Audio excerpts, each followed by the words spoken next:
Hi guys, in this video I'm gonna be ranking philosophical thoughts.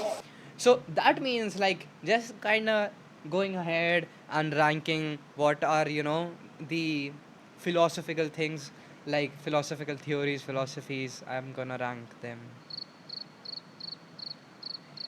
And I know that I'm wearing headphone and look like a fucking moron, but I promise you, I have gotten a new camera and now I am very mature.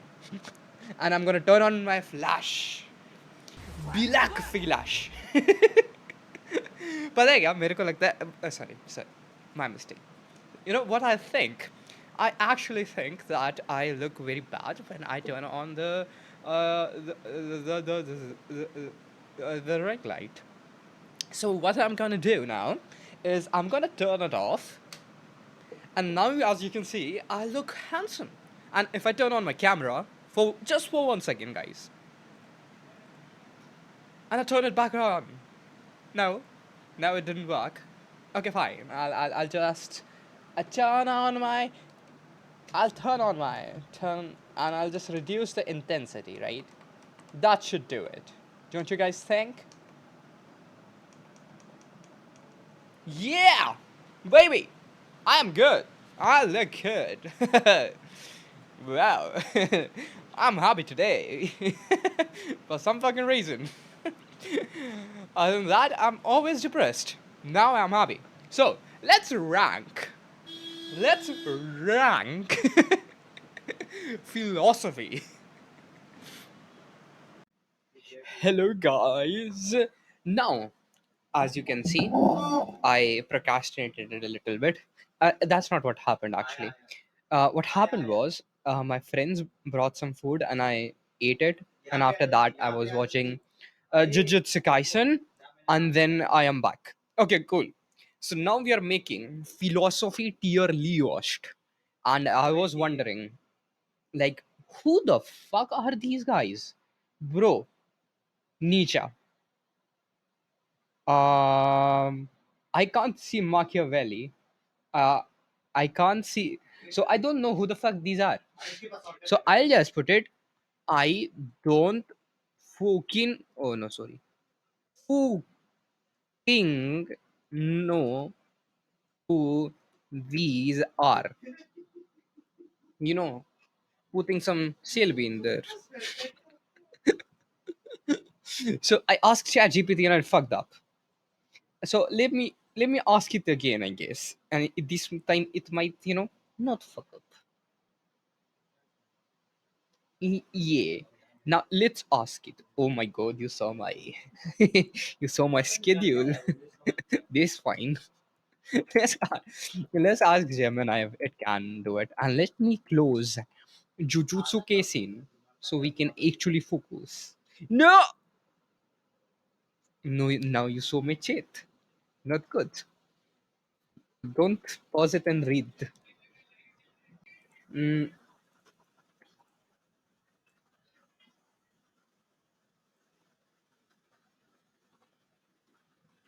So as you can see, ChatGPT fucked up. So ChatGPT fucked up, and now we're gonna actually look at if Gemini fucks up, and if it fucks up, then I'm just probably gonna search individual images because see, I can actually just put in here, here, here. I don't like to do that. I am a man of curiosity. I do want to know what these people have done. So this is actually paying respect to them, and also actually thinking about things. Maybe this is something you like, maybe something you don't. Maybe I should be streaming this, but who gives a fuck? Because I actually kind of have to do this in, like, if I want to become a streamer, I have to do this. I'll show you. Don't worry. I'll just do suit up. I kind of have to do these things. Wait, I'll show you. I will show you. Or and I know you think I have ad blocker. No, I have premium, so I don't need ad blocker. I need ad blocker for this fucking website. Have you seen this website? When if I turn off the ad blocker, you will see 10,000 ads in like 200 pixels. That many ads, and they are like assholes for that. So let's see. Shit. So let me yes, turn it off, and let's.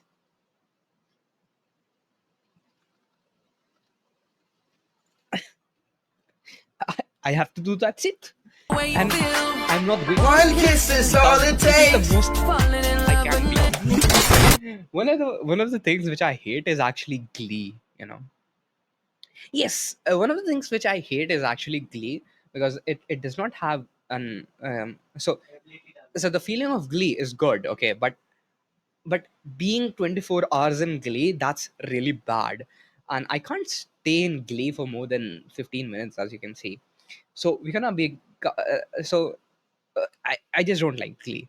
I respect people who can be in Glee for more than 30 or 50 hours, but I can't.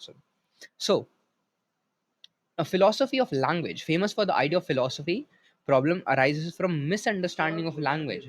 Language games. Okay, let's see. Let's see what he talked about. Hmm. Can be referred. Blah.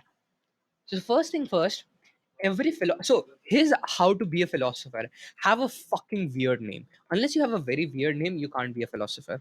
So that's so the first thing we're gonna do is like pronunciation. So this is the first thing we should do. Okay. Ludwig Wittgenstein.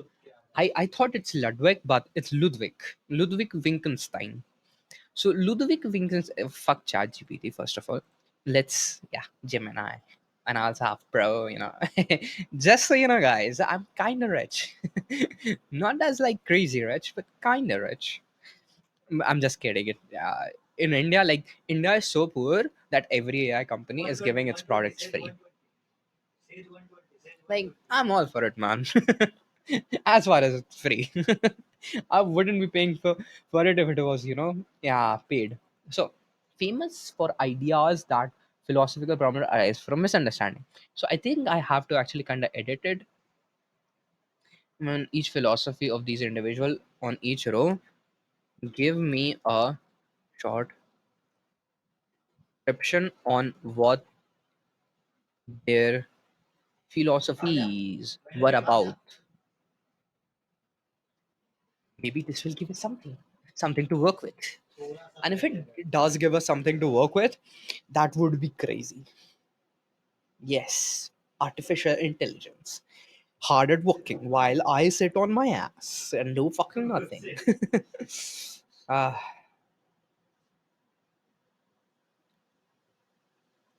Analyzing grid structure. Completing the final row. Okay. No, it's done. It's done.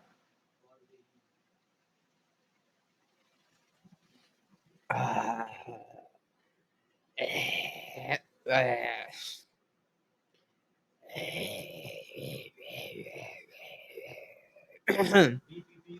oh shit. I go to message. Let me see. Is it something strange? It's not. It's nothing strange. It's normal. Let's see. Yes.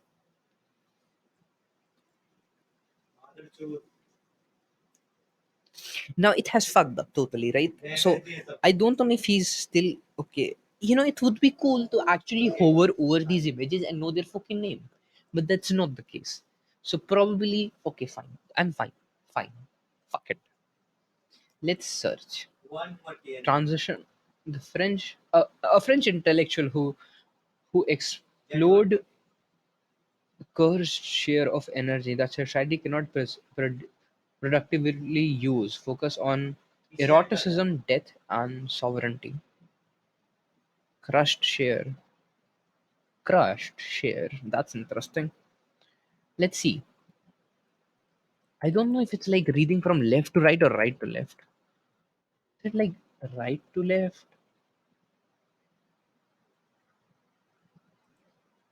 I don't. Oh, okay. Okay, yes.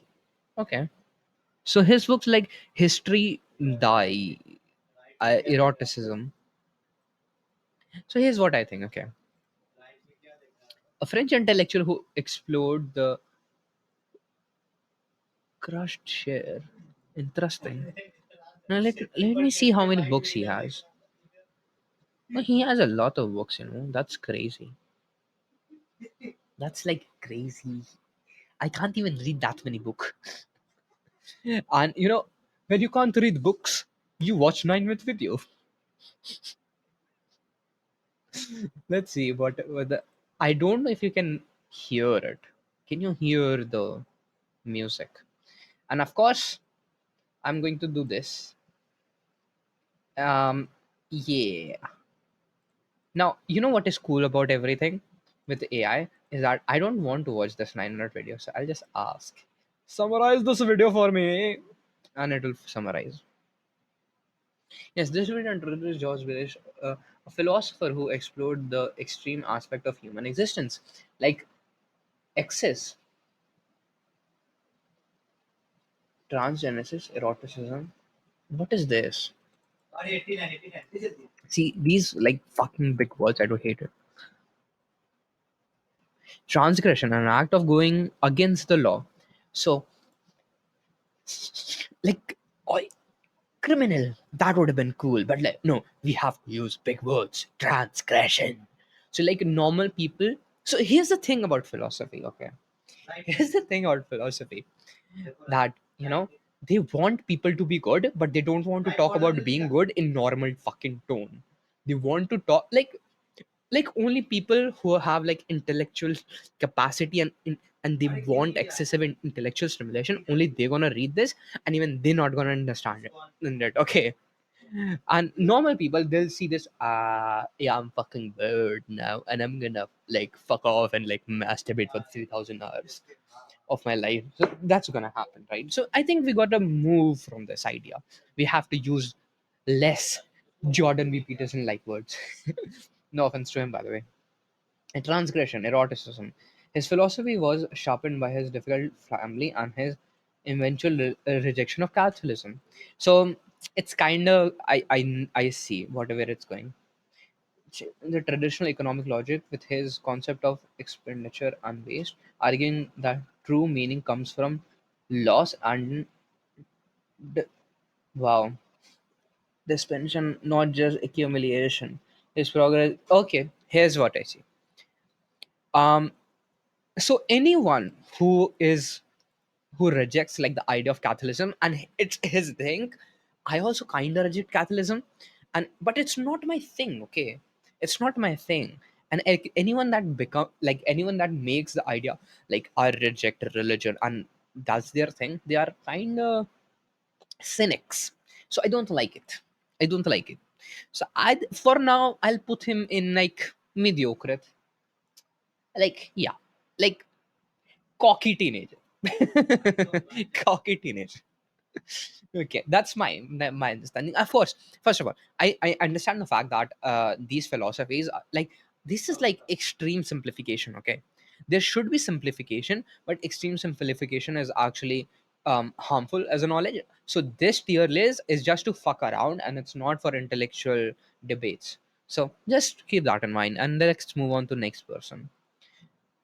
Again, if you don't have a weird name, you cannot be a fucking philosopher. So let's um pronunciation.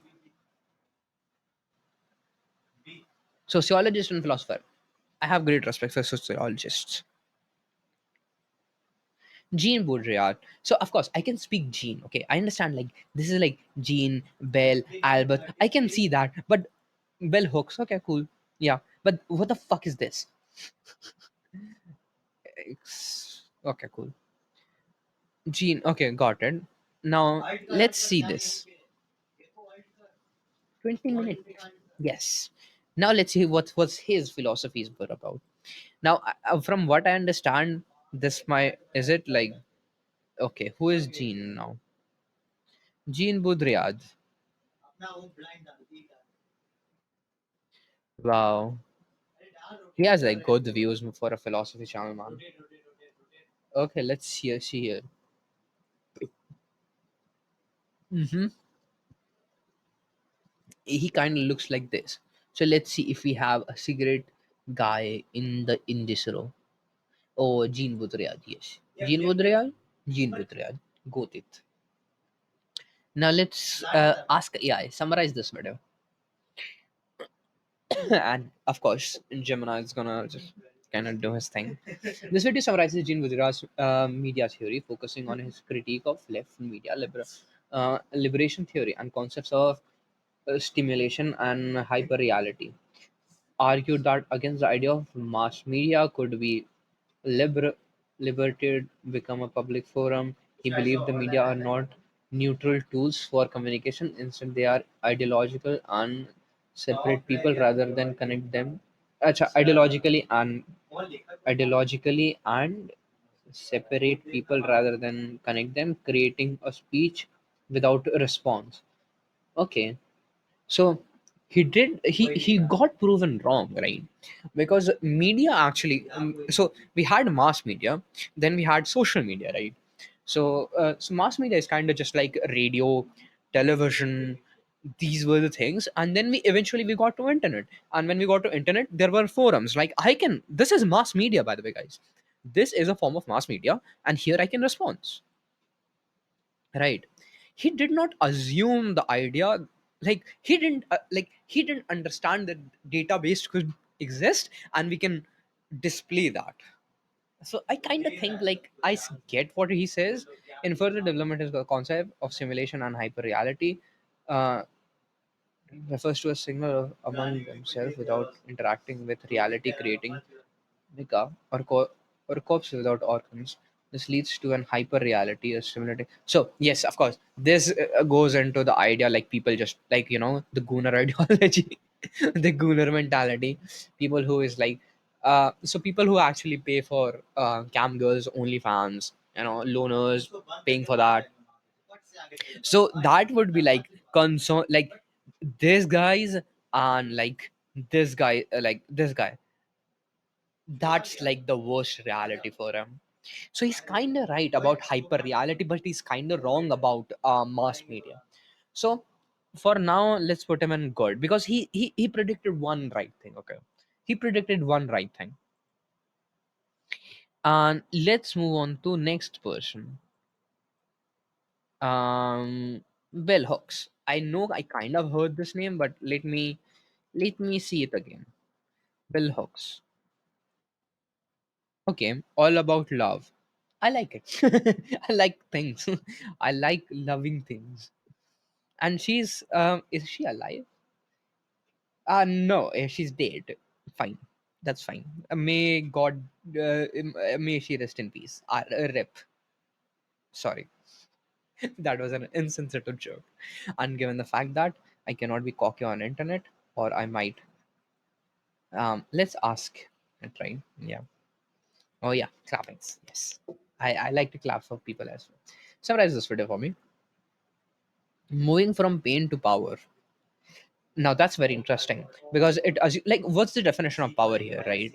Is it like, from pain to empowering yourself, that you have control over pain and establishing that and creating more resilience? Or is it like, I have suffered pain, I must be in control of everything, and in that you go ahead and become something like Frank Underwood from, like, House of Cards? If that happens, like, that's Machiavellian, and that's ass. And you know what, I'm gonna add, like, bro, you are low key evil. Yes. And if I see Machiavelli, I'll put him there. And I'll explain what Machiavelli got wrong. I actually have a blog on it. Like, let me see, did I, yes, did open the worst social media to ever exist, but it's fine. I guess I have to be here, guys. Come on. Don't do that. Please don't do that. I have to be here. Yes, I am the CEO. I'm trying to build a startup. Thanks for asking. Now let me see, like, where, yes, what Machiavelli got wrong. See, see, I don't talk about from my ass. I talk with data. Good. Yes. Moving from pain to power features a discussion with bell hooks. Okay, focusing on how individuals from oppressed and exploited groups can move from pain to power and achieve emotional well-being and healing. That's good. That's a good thing. That's self-healing, man. And so see. Here's what I think. Okay, so I think there are three tiers. One, people who like suffer pain, and then they are like the world is shit, and that's like Kafka and like kinda this guy, like kinda.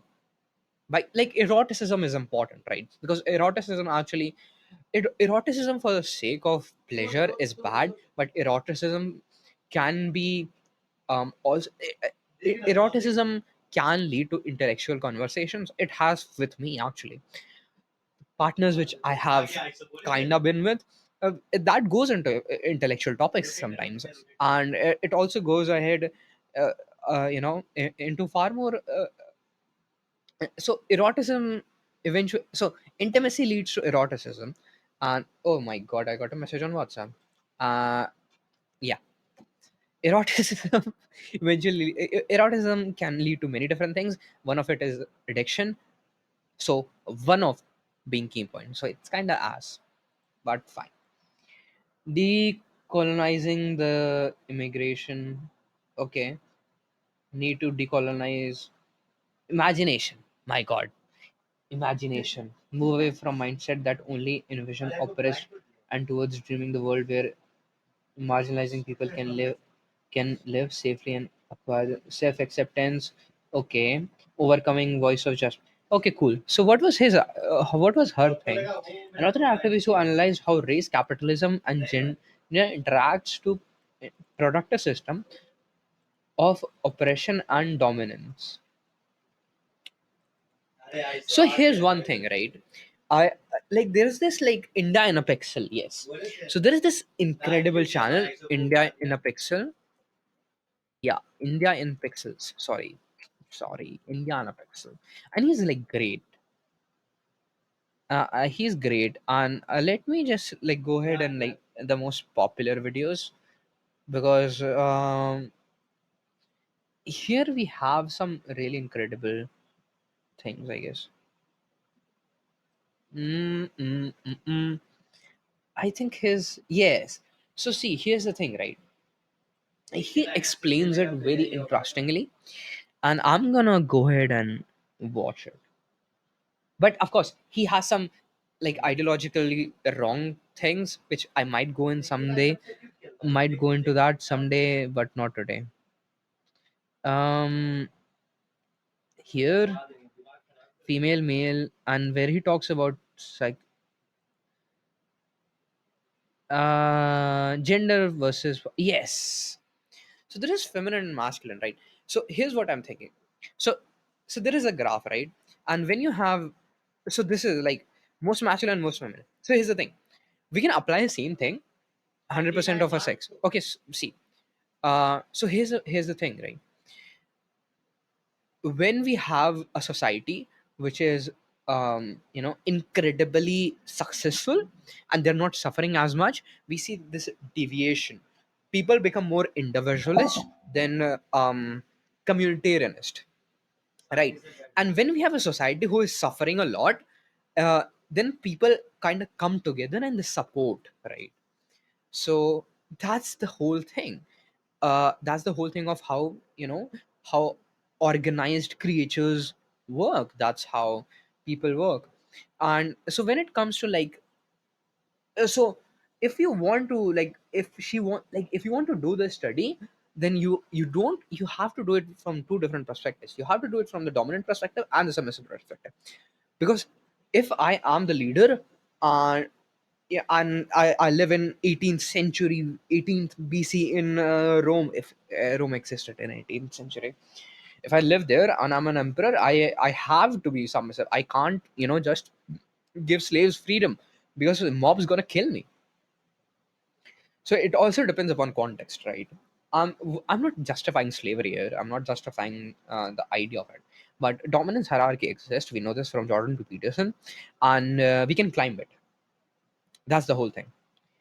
People miss that we can climb dominance hierarchy.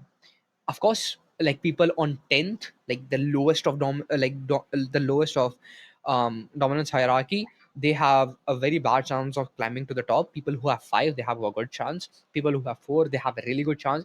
And people who are already on the top, oh, they are fucked. Because they're fucked because of two simple things. One, they didn't do anything. They are not hard enough to stay there.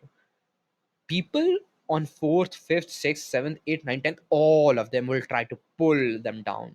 And that's what happens. And that is what creates growth in society for some fucking reason. Well, see, if you're on the second level, right, and you want to become the first, so you don't just have to be like, okay, let's suppose you got lucky and you sabotaged this person, and now you became the first person. Now, the person who becomes third, he's going to sabotage you. So you inherently have to be better than the person who is already on the top.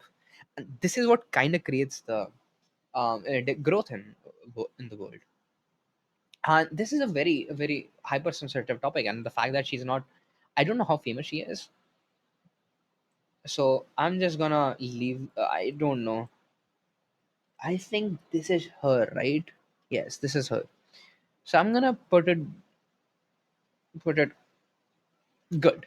Yeah, it's an interesting topic. So I'm kind of like, now I'm not actually going ahead and putting them in. I think what I'm doing is actually just putting them on the interest of topic, like how interesting their topic is. So I guess, yeah, cool. Albert Camus. He argued the universe is irrational and meaningless, absurd, and the only proper response to is to revolt and live, definitely definitely despair at the lack of meaning. Again, cynic, had a bad childhood. 100%. 100% had a bad childhood. That's how these people are. So here's the thing about this ideology, right? Universe has no meaning unless you assign it. And what does that make you? God? Maybe. So if universe has no meaning until you assign a meaning to it, and if you do happen to assign a meaning to it, it becomes meaningful automatically. And of course, you can argue like, um, of course, there are two arguments, and I'll tell you that.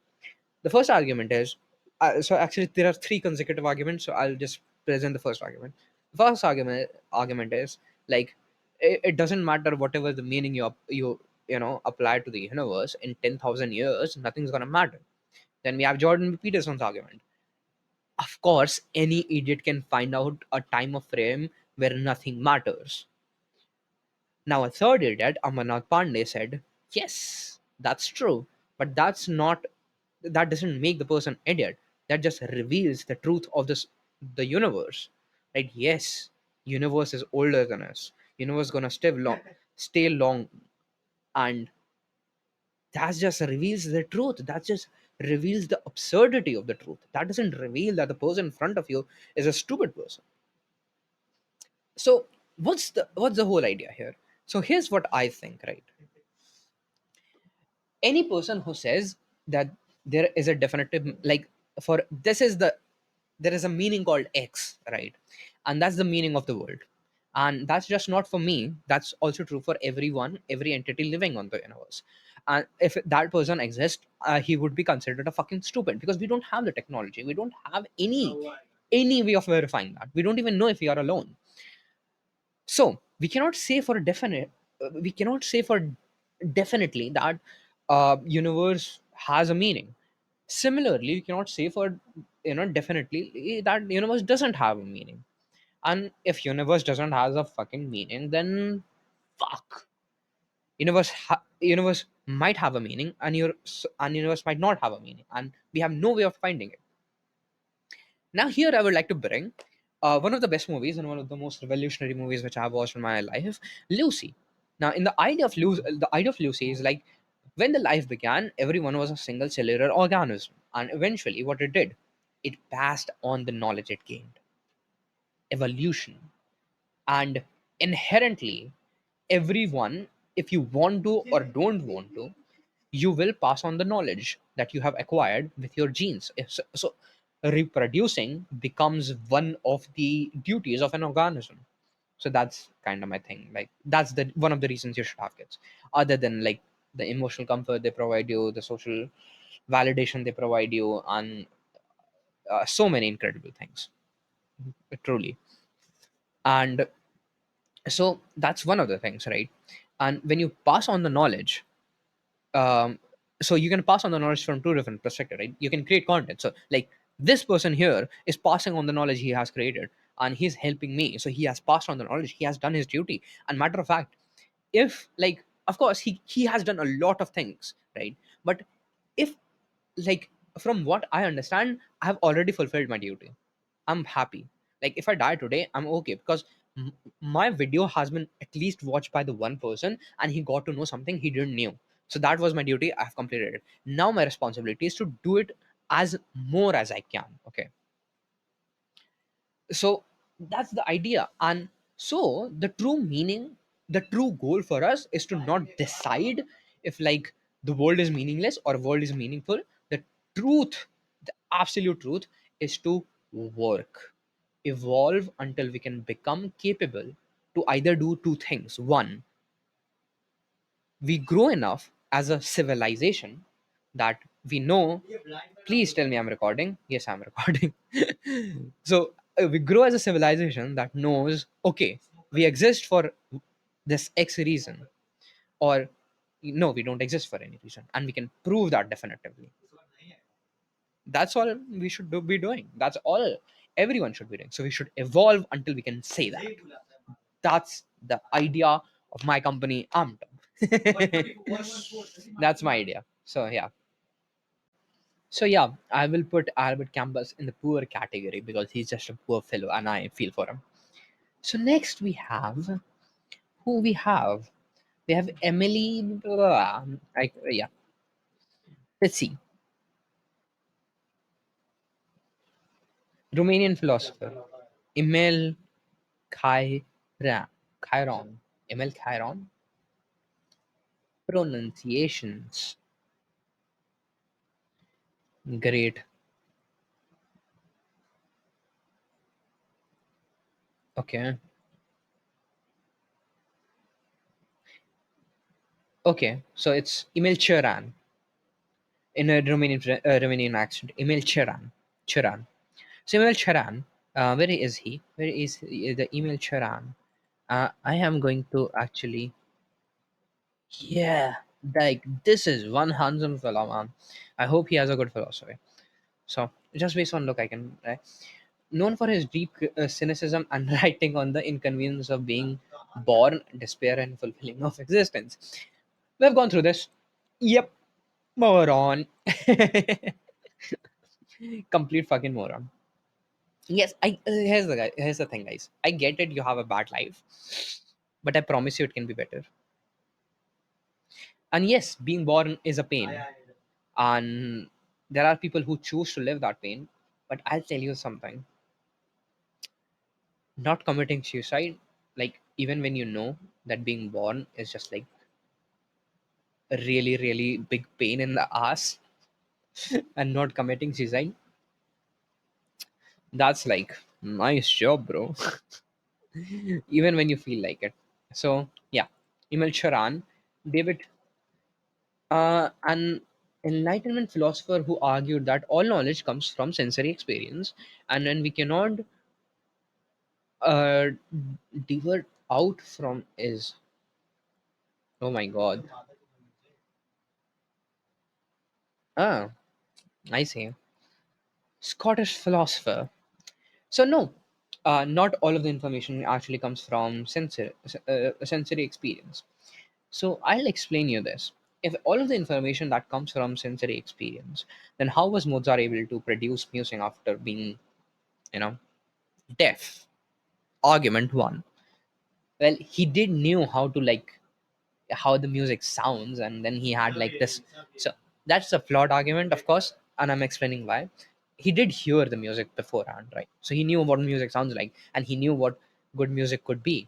And so he had this piano, and then there was a just metal pipe sticking out of it, so he would bite on it and then compose. So the metal pipe would vibrate and then go to his bone, like the, the ear bone. That would, that would surpass the eardrums and vibrate his ear bone. That would convert the vibration into electrical signals and send it to the brain. So that's the way he was able to hear the music, by bypassing his ears. So it's kind of true, actually. I do think he's right. I think he's kind of right. I think, I think I would put him great actually. That's like, given the fact that this was a time when people was dying out of hunger, so of course he was like aristocratic. Like, you can see, right? He was aristocratic. He had the ideas and a lot of things, metaphysics and natural. Like, metaphysics is a really broad topic, and it takes guts to tackle metaphysics. And I think this is a good philosophy. Like, this is good. We can, by the way, we can do this because of the invention of fucking physics. So he's kind of wrong. He's kind of wrong. So I'll put him in good. Now next. Now, of course, as a, um, pronunciation.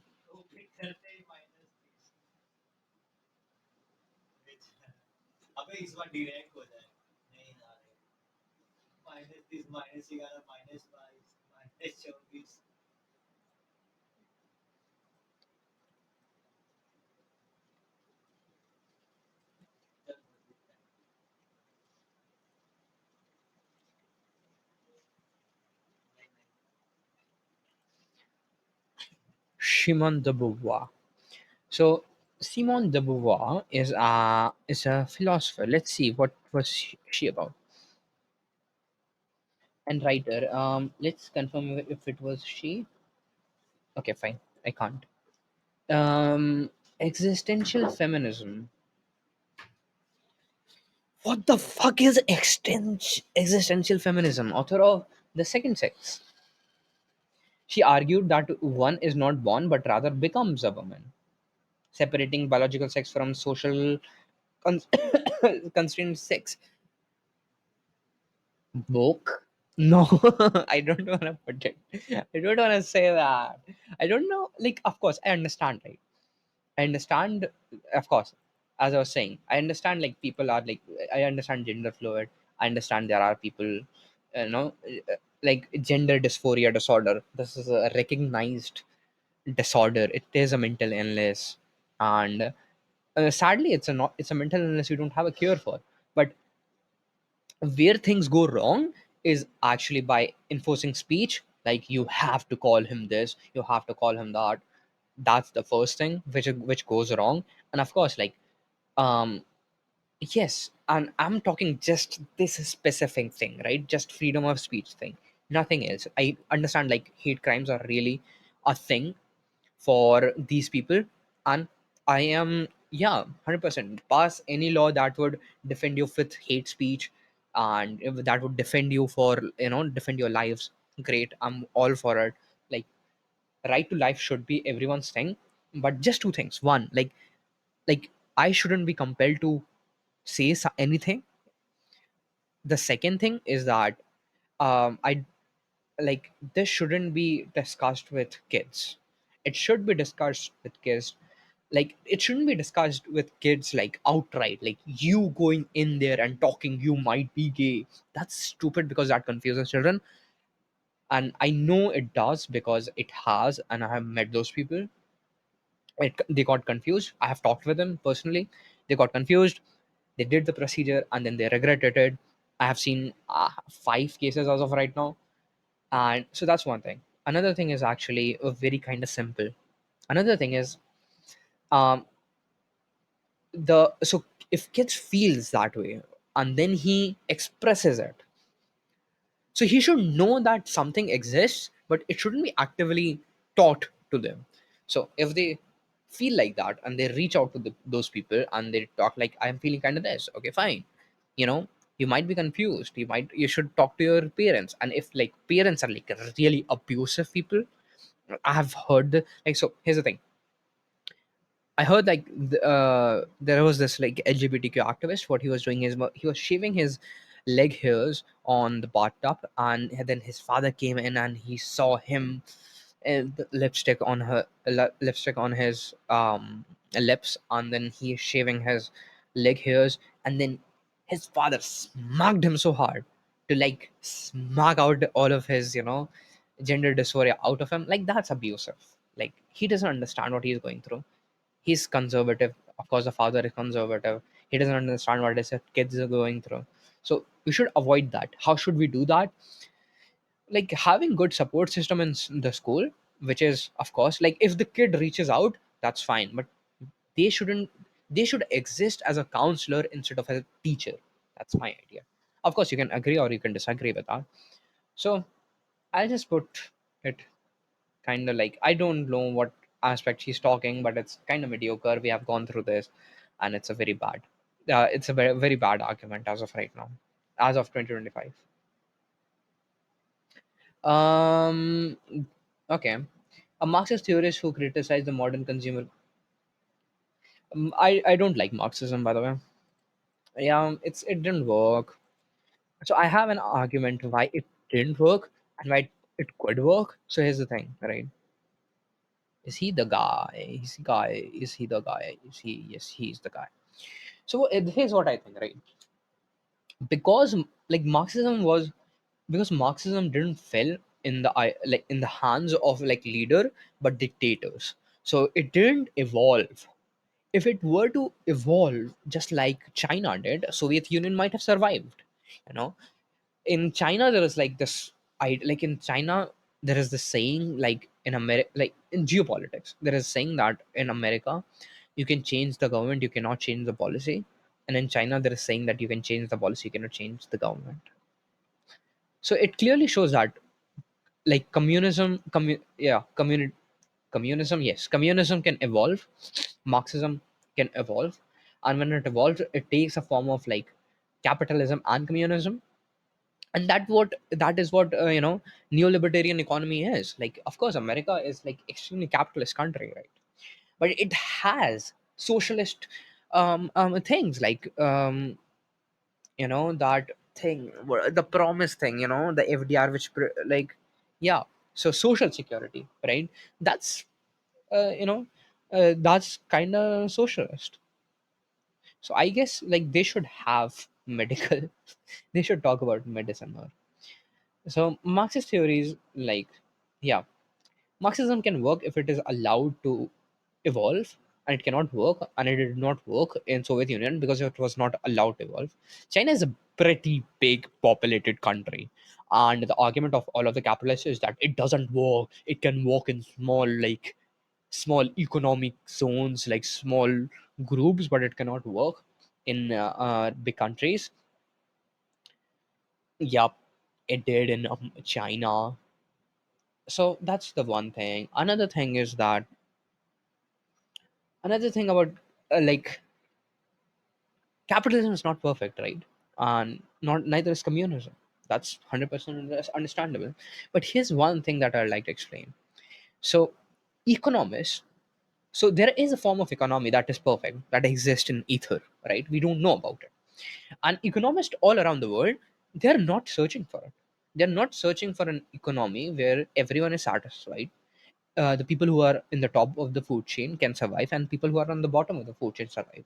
People on the top of the food chain can come down to the bottom of the food, come down the dominance hierarchy because they performed really bad, and people who actively are performing really good can climb to the top. But here's the thing, all of them have like same they have, so people on the top have more responsibilities because they want to have more responsibility. People on the bottom, they don't have more responsibilities, they don't want to have more responsibility, right? And a form of this like this economy, how does this economy, I don't know, but there is a permutation and combination of capitalism and socialism that exist in ether, and we would never know this because the top economists in the world are busy trading. So 100 top economists in the world, they're all traders, Wall Street traders. Yes, they're not working to fix economy; they are working to exploit it more and more every day. That's just the world we live in. That's the capitalism. That's the capitalistic world. Now, is that good? The people who are supposed to fix things are exploiting it. It's kind of like you have a laptop, you call tech support, and like, my laptop is kind of broken, I think someone hacked it, and the person in the in the support is actively trying to hack your computer more and more and more. That is exactly what is happening. And kudos to capitalism, I guess. So I would say, yeah, I'll put him here. There's one, two, three, four, five. So this is like bad, good, and he's like here. Haven't seen any good things yet. Now let's see. Go to this. Oh my God, how many are there? Oh God, I think this is gonna be a long video. Okay, let's see this now. What's this guy about? A post-structuralist who opposes the hierarchy tree-like thinking of favor. Like, yeah, he's wrong. Poor. I'll just search him just in case. Yep, he's kind of wrong. It does. We know that. We know that because of evolutionary biological researchers. I would recommend you hear it from Jordan B. Peterson instead of me because that's where I learned from. So we're done with that, right? Tree like second sex. Okay. Yeah. Okay. Post structuralist.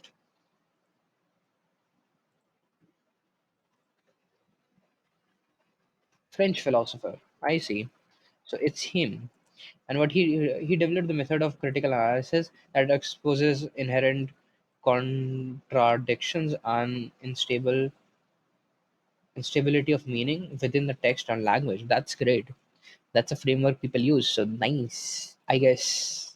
I don't know. Maybe he did good. Maybe he didn't do good. Very good. But yeah, okay. If he did what the Gemini says, okay, cool. A sociologist who described the inherent conflict expressed by African American looking oneself through eyes of, yeah. So here's what I'm gonna do. Okay, I get it. They did really cool things, but I'm not gonna include them on this because I don't find it interesting because these are too specific things, right? But just yeah, African American looking at the oneself through the eyes of racist white society. Okay, yeah, that's kind of cool. It might have helped in forging the path for like a racism less country or race like a reality where racism doesn't exist. I think that would be good. Emily Goldman, is it Goldman Sachs? No, I don't know. A political activist known for her advocacy of absolute freedom of free love, and oppose of state capitalism, opposition of state capitalism and church. Mm, was she opposite of capitalism? She seems kind. She seems nice. I'll put it here. Let's see. I'll open ChatGPT and ask it.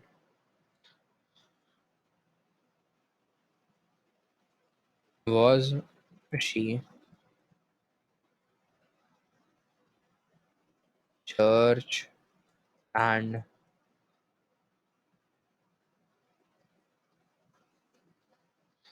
if it, is this spelling right? Yes, Emily was both church and capitalism. She made those criticism. Capitalism creates inequality. Okay, fine. She's good, but like deviating from like yeah, capitalism create inequality, but everything has like equality has gone up since capitalism. So maybe poor reasoning. She's wrong, so I can't do anything. Karl Popper, a philosophy of science who argues that for theory to be scientific, it must be capable of being proven wrong, falsified, not just verified. Eh, good. That's a good thing. Is it capable of being wrong? Is Einstein's theory of equations are capable of being wrong? I guess they are. Yes, truly. Why? Because it just doesn't work with quantum mechanics, and because it doesn't work with quantum mechanics, it really means that it could be wrong. And where the hell is he? Is he the guy? Seems like it. Yeah, he's the guy. Yeah, actually, I like it. So I'm gonna put it here. No, it's not okay. Fuck it. Here's what I'm gonna do. Great, good, mediocre. Let's see this. A contemporary philosopher who criticized neo-libertarian and argued that we have moved from disciplined society to an achievement society where we exploit ourselves to the point of burnout. He's a fucking moron. That's enough. And it's poor. I don't like it. Maybe some people do. Maybe some people agree with this, but I don't, because the best thing you can do is burn yourself to death in search of something meaningful and become exceptional, I think. Ludwig Frenchberg. Ludwig Frenchberg was an American, yes. He argued that the religion is a projection of human nature. God is merely an outward projection of man's inner nature. 100% yes. Why? Because here's the thing, Greek gods. So here's the thing, Greek gods are like fucking assholes. Like they rape and murder women. Like, in Greek, rarely a marriage has happened without kidnapping and rape. Greek mythology. I'm just talking about Greek mythology. And why is that? Greek men treated their women wrong. So that, and Greek gods were the projection of them. So that's why Greek god also treated women badly. Christ? Yeah, I don't know. Muhammad? Seems like it. Like Muhammad was a, warlord. Just saying. So I think, yeah, it's true. I find it like heck yeah. It's like absolutely true. And if he was the first person to say that, kudos to him. And he analyzed how powerful is not just okay. He analyzed how power is not just held by the state, but it's diffused everywhere. Biopolitics, particularly in the institutions like prison and hospital, and oh yeah, politics is like everywhere. Yeah, politics and power is held in everywhere. Like, yes, this is like one of the dominance hierarchy, right? So here we are getting somewhere like absolute truths, right? This is one of the absolute truths, I guess. So I feel like the things which are like absolute truth, and if they discovered it, assuming they did, that's crazy. Like that's a like Nobel Prize worthy discovery in like human nature and philosophy. I guess. Michael Fouché. Now I have to pause the video and resume it again. Yep, I'm back. So I guess he goes here, I guess, right? Yeah, he's like absolute truth, bro. Love it. And then post a physicist who analyzes psychopathology of colonialism and dehumanization effect of racism and decolonization. Okay, got it. So he analyzed it. Nice. What was his like end? What was his Oh, I see. This guy. Oh, I see. I see. Okay, got it. He was like cool, I guess. He seems kind of cool. Damn. The revolution. I guess he's like goated. I think he's goated. He's goated, bro. Feels like it. Just going by the vibe. By the vibe. Yeah. French, like in that time, becoming a political philosopher as a black man, that is something. Okay, let's see this then. German philosopher. He focused on the public sphere and the idea that criticism communication is the foundation of democratic society. Yes, absolute truth. Cool guy, then I think. But he has hairs, right? Yes, he does. And just so you know, I know this guy, and I also know this guy. So okay, let's just put people where we know. Okay, where is Nietzsche? Did I put Nietzsche already in there? No, Nietzsche is still here, right? Nietzsche, get your ass in here. And I guess अभी रहने तो बाद में करता हूँ। 2 ही minute, ज़्यादा नहीं time लगेगा। I guess who's the next guy? This. Okay, cool. Sigmund. Okay. Okay. I can't see him actually. Is he here? He's not here, right? Is he this guy? Is this the same guy? Doesn't seem like it. He's kind of old here. Did he wait? Didn't seem like it. Okay. I guess if we find him again, did I put him already in here? No, I did not. So I guess he'll come back to him. I guess I'm just gonna note it here. Even right, already done. Let's go here.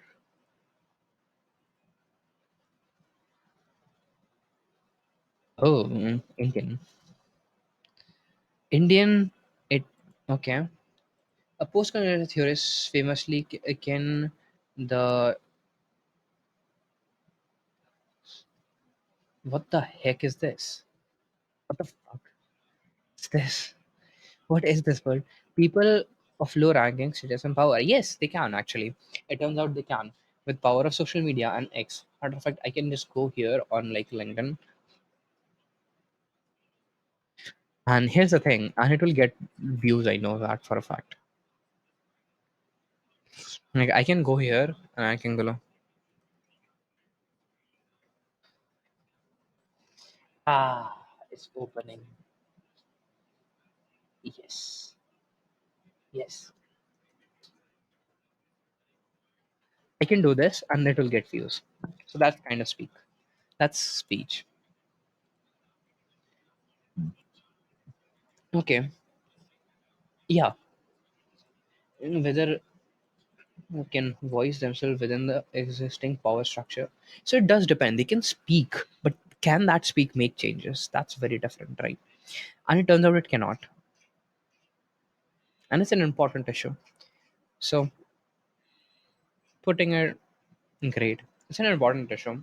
If you have seen House of Cards, you know what exactly I'm talking about. By the feeling actually.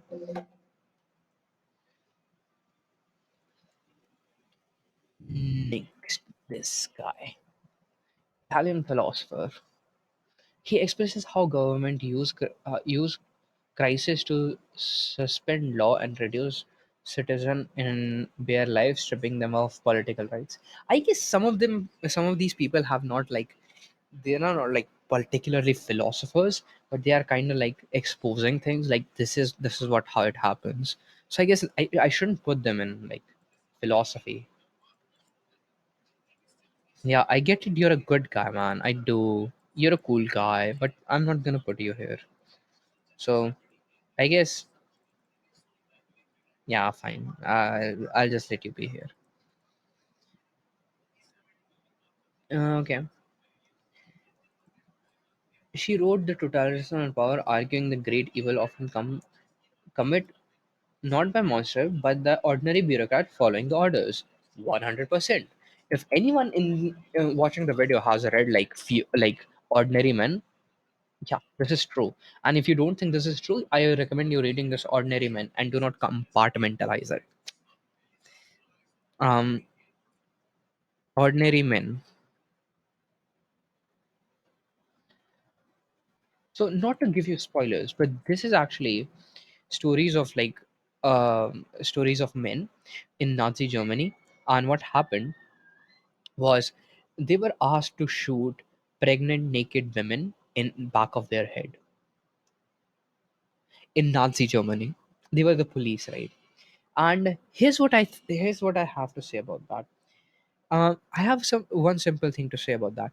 It's just that they felt it. They felt it pretty bad because they were when they were doing it, they got anxiety attacks. Then they got like their hands were shaking. They got this psychophysiological symptoms that were explaining how fucked up their mind is getting.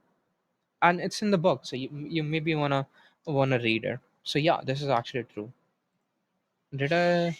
Yeah, right. So this is actually very true. So absolute truth, of course. Of course, all of this has produces absolute like goated frameworks, or they are talking about absolute truth.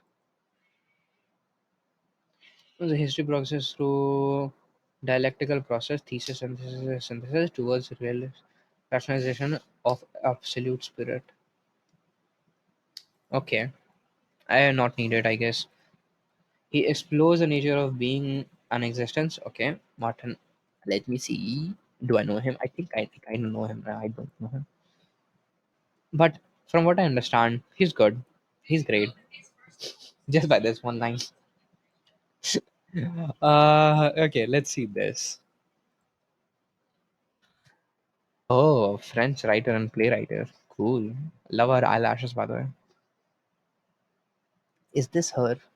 Seems like her. A theorist who argued the specific type of woman's writing and that not needed. John Locke. He argued that humans have natural right to life, liberty, and property, and the government is a social contract to contract to protect these rights. 100%. And who is this guy? He's a libertarian. Yes, I get that, but like his face, oh, nice. He's a cool guy, and he's this, and I like him. Yo. Yep. Let's see. Who's this? Okay. Is she a is it she? Um Seems like she, or I don't know. Yeah, it's she. Got it. 100%. I get a bit confused. I'm sorry. I think it's her. Yes, it's her. She argued that the gender is not an internal reality but set of respective acts and performance that create illusions of stable identity. Yeah, but no.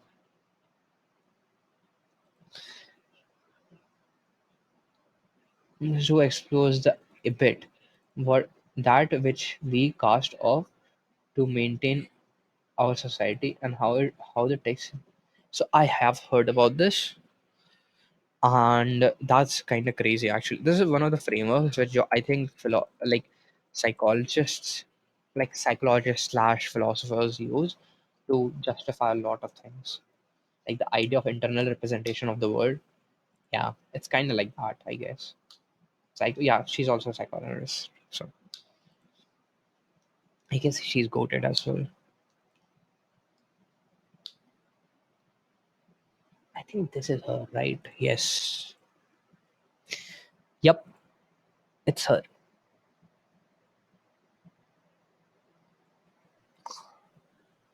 And that's all energy I have. I think I'll do it the rest of the video some other time. Good night, guys. मैं सुबह उठ करके I think video बनाऊंगा पूरी। ठीक है, अभी सारे लोग सो गए हैं और मेरे को मार पड़ेगी और मैं थोड़ा सा और कंटिन्यू करूंगा तो। Hi guys, welcome back. पिछली बार जैसा कि आप देख सकते हैं, it's a new day, it's a new me baby.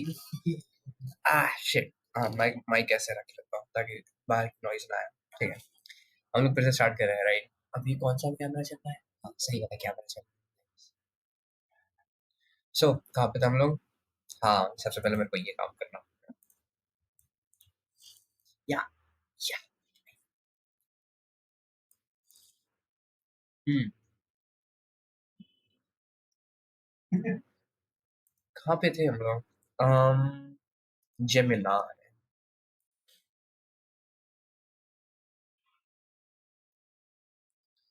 is now let's go ahead and actually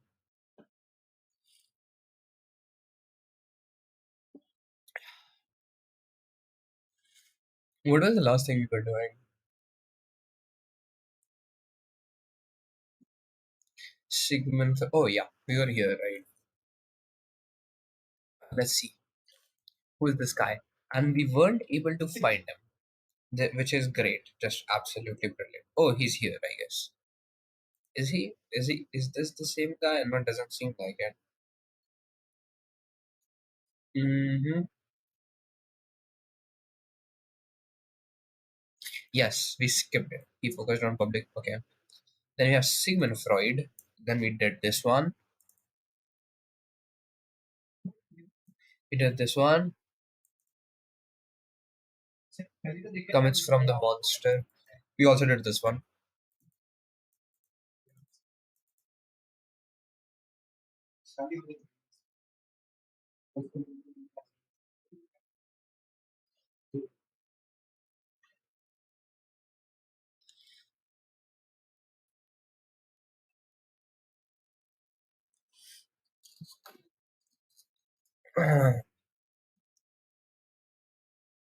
I guess we were here, right? We were on Kant. Kant. Kant. A psychologist that linguistically who. Okay. Okay, so we were on the row three, Immanuel Kant. So I know Immanuel Kant. I think. Yeah, he was the like. Let me see if this is the same guy. Who was he? Um. Uh. Okay. Yeah, not the same guy. But I think he's here, right? Is he here? Yeah, he's here. So kind of famous, kind of goated. So here, I'm a bit confused. Is this Plato? I think this is Socrates and this is Plato, right? Like in any case, um, I think see pre-Socratic everything was very fucked up. Every like they used to think that every object has spirit in it.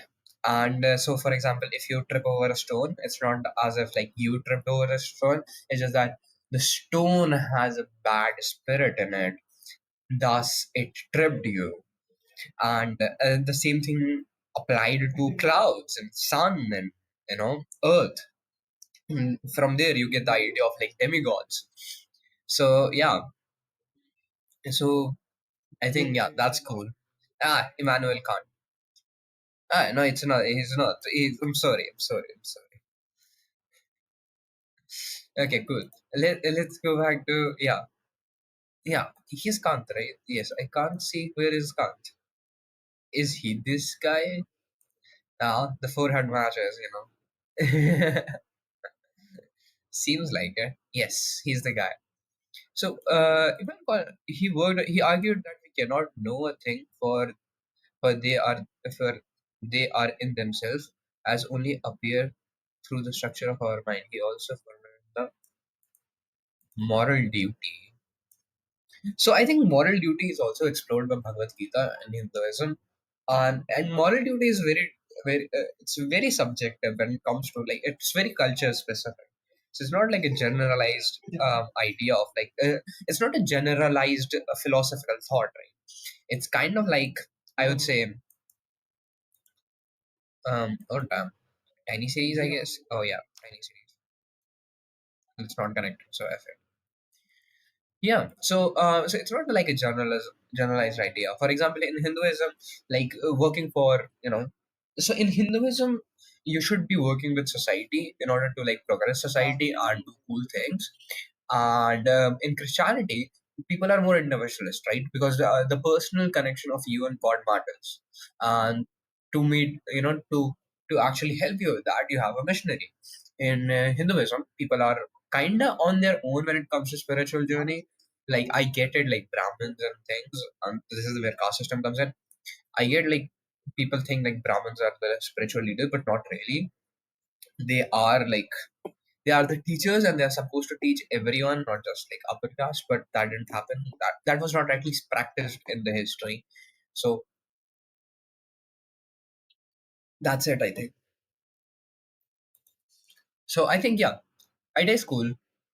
Like the moral duty and cool. I think the idea is cool. At least we have some moral duty, right? So there are generalized things of moral duty. It's not like you are supposed to like pray to God. Like that's stupid. Like every religion gets it, but except one religion, and that is atheism. So I really think that, I really think that instead of like, of course there is some really cool theories.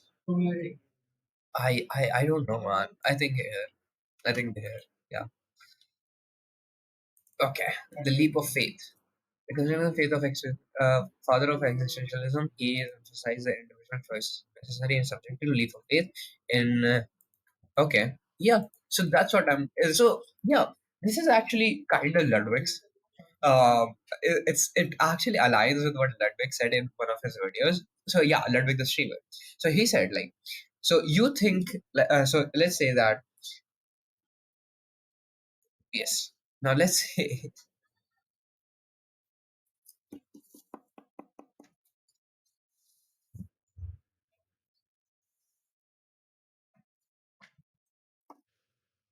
job है बोलो. Yeah, so it's kind of like very similar to Ludwig. बाहर से बंद कर देना.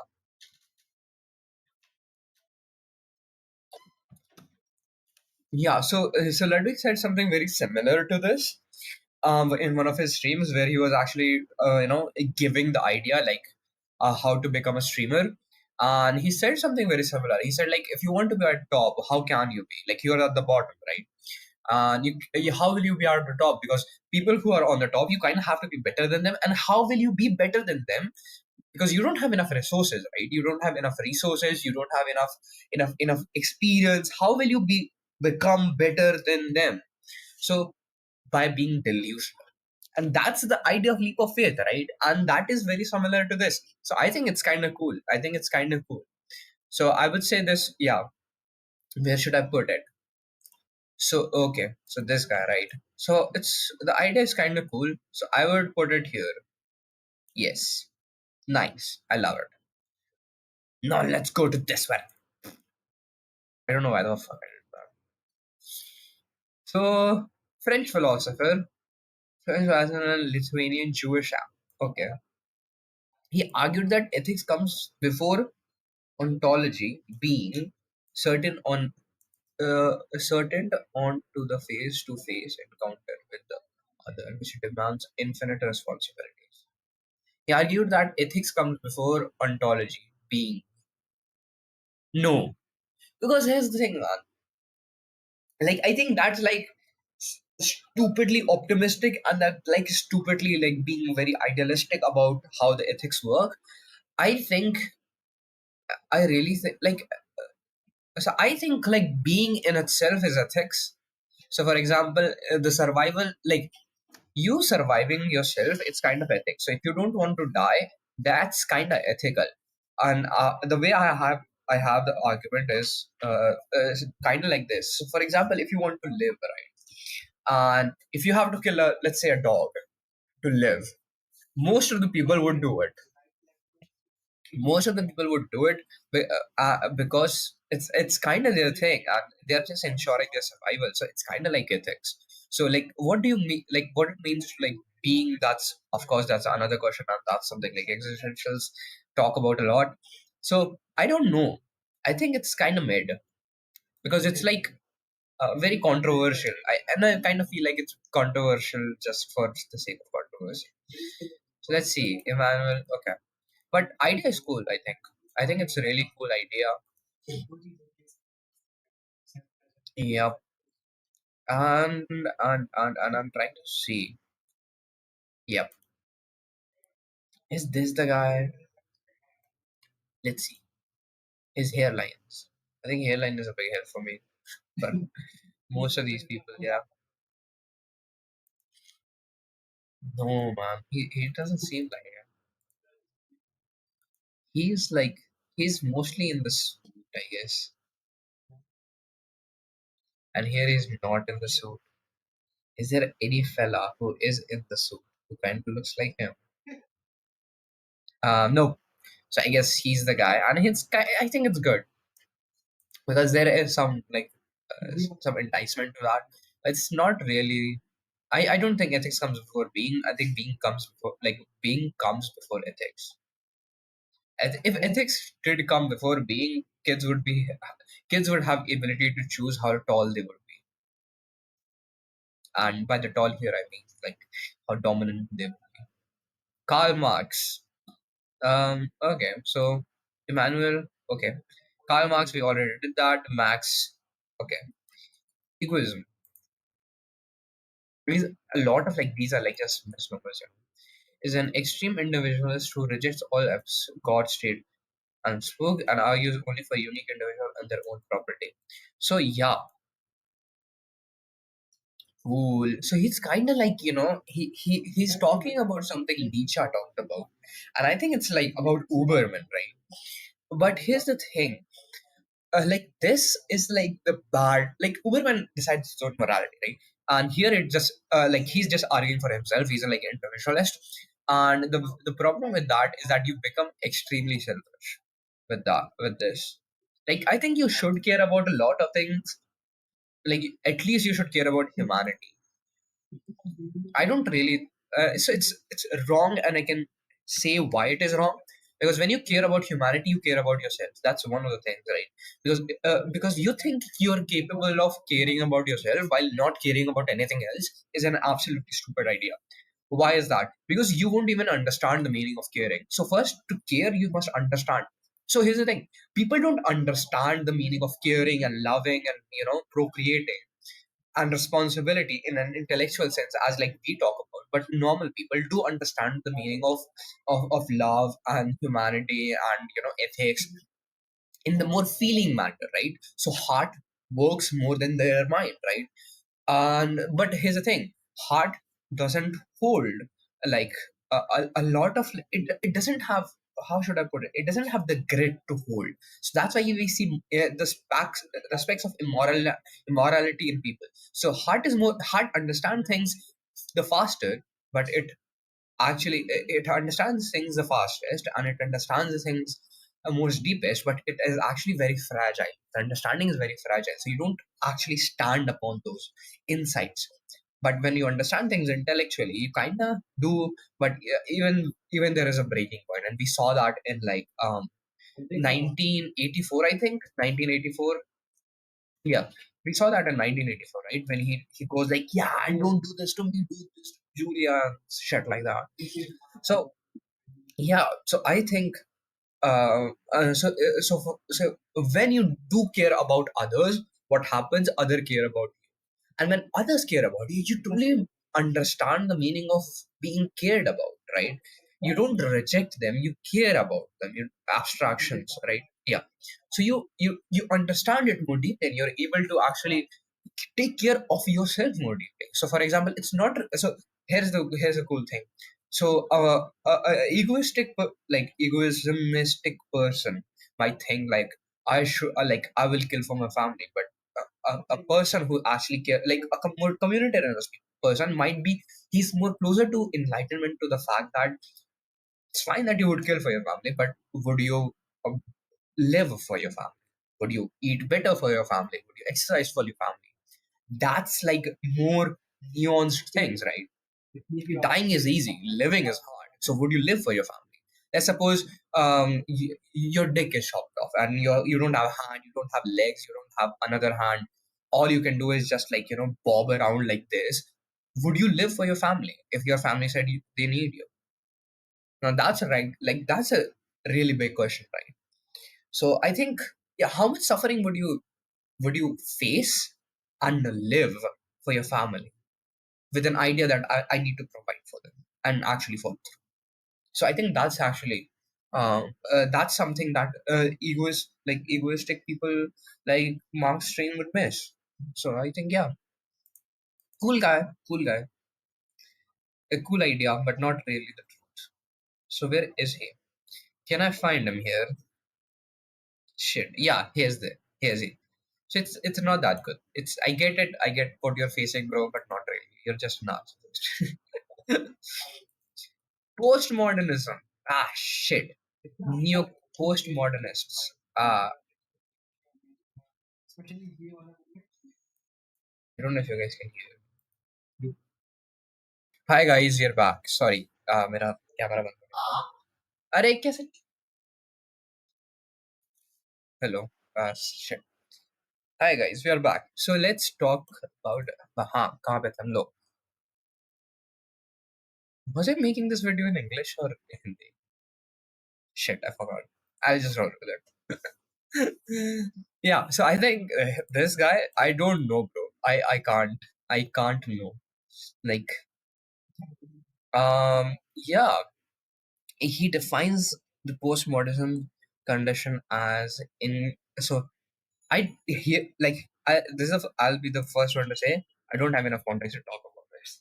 So I'm just gonna skip this guy and I'm gonna be putting okay, damn man. I like oh I should I need like a line chart. Fuck. Okay, fine. What should I do?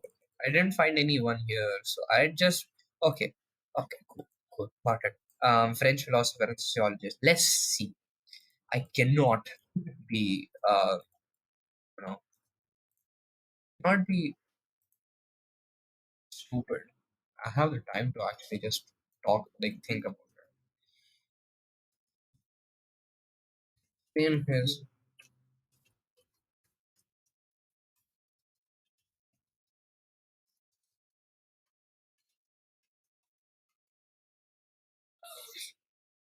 okay, fine. Yeah, I got this from Google by the way. What is postmodern?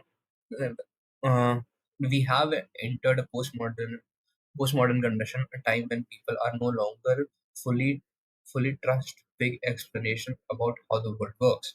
The big explanation called meta narrative and grand narratives. Okay. What is a meta narrative? The Enlightenment story, science and reason will lead society to progress and perfection. Okay. The history is moved towards classless society. History is moving towards classless society. All events in God planned purpose. Okay, is meta narrative. This means people today don't believe in these big, all powerful story anymore. Too much information. Okay, too many viewpoints. Power problem. So here's the thing. It's true, but for everyone, it's different. So for so actually, I'll say this. For me, the person who is actually quite intrigued by science and technology, I kind of see that science is leading to rapid changes.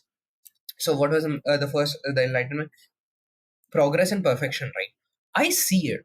I see exponential growth when it comes to technology. I see exponential growth on science explaining natural phenomena, and we are actually still far from explaining things like singularity and the beginning of universe, but it's kind of true. But similarly, my uncle, he is very god driven, and he says history is full of mystery, so he doesn't trust history.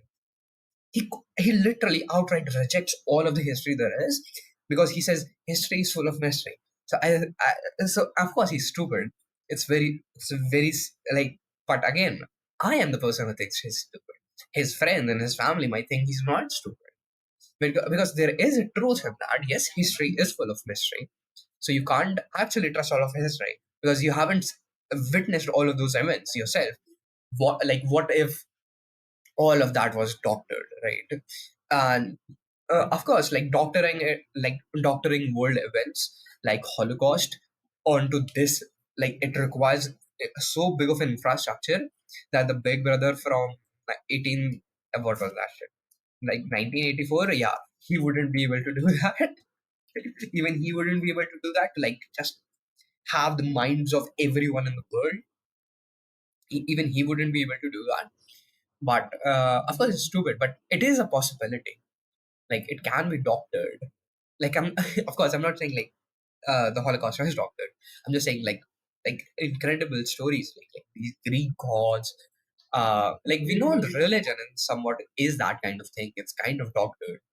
So so yeah, of course there is like so for him, science is stupid because like he thinks idea of Big Bang is stupid, but he doesn't know that the idea of Big Bang, everyone thinks that idea of Big Bang is stupid. Like, of course, so Hawkins did prove that he mathematically proved, yes, like quantum fluctuations can happen in pure vacuum. And he mathematically proved it. And if my uncle would go ahead and read his thesis, which I don't think he has the technical skills to do it, but if he did, he would understand and how it happens, and he would see it as its own truth because it was like fundamental equations, right? So that happened. So so it can happen, but to him, like it's like extremely fucking strange. And eventually, of course, the idea of Hawkins that universe is like like he's like exploded. But the problem is that his model didn't take into account is like why the universe is accelerating. So it's expanding, right? But it's expanding on accelerated speed. So that's why the Hawkins was wrong. And so he doesn't know that Hawkins was wrong. He still thinks Big Bang is stupid. I also think Big Bang is stupid. Why? Because it didn't explain the creation of universe. It was wrong. But for him, the explanation was stupid because it didn't apply to his logics. It did apply to my logic, like the beginning applied to my logic, but end didn't. Like it actually the whole thing didn't apply to my logic. So yeah, I think it's kind of true for like, but here's the thing: it's not as if like everyone reject all of these things, right? I still think this is true, while I think this and this is false. So a person like a communist person might think, okay, this is true and this is false because science and technology has led to more competition and thus making more like rich more rich and poor more poor. But that's a stupid idea because rich are becoming rich and poor are also becoming rich when you see in the world level. But when you see at the world level, you confuse it. You say world economy is very different than micro and macro economy, right? On world level, you don't have just like one capitalist government. You also have communist governments, right? So there are a lot of communist government, like even in like Cuba, there is communist government even now, and there is a lot of communist things happening in the world which is kind of maybe tilting it, right? So what if it's not the capitalism that is making rich richer and poor poorer? Sorry, no, it's not. What if it's not capitalism that is making rich rich and poor also rich? What if it's the mix of like capitalism and communism, right? So a lot of government has the elements of communism, like as I said, like even in America, which is supposed to be the face of capitalism, even that has like socialist things like social security. So in at the end of the day, we have to kind of see that he was kind of wrong. Because people do accept the big narratives even now. So let's say that it was true for one specific time period. But the philosophy, if it was like true for one specific time period, that means that it was not archetypical as much as it was not as much as archetypical like Sigmund Freud. So we still learn from Sigmund Freud. Of course, we still learn from him. We still learn from Sigmund Freud. Karl Marx is still relevant. Pluto, Socrates, they are still relevant. So I really think that um, this guy, right? Yeah, I think we can put him in like high. He's like, I think yeah, cool guy. But where is he now? That's actually very difficult. I don't know where he is. Let's see. Did I put him in the wrong place already? Is he the guy? No, I don't think so. So he's kind of bald. He's kind of bald. Okay. Mm,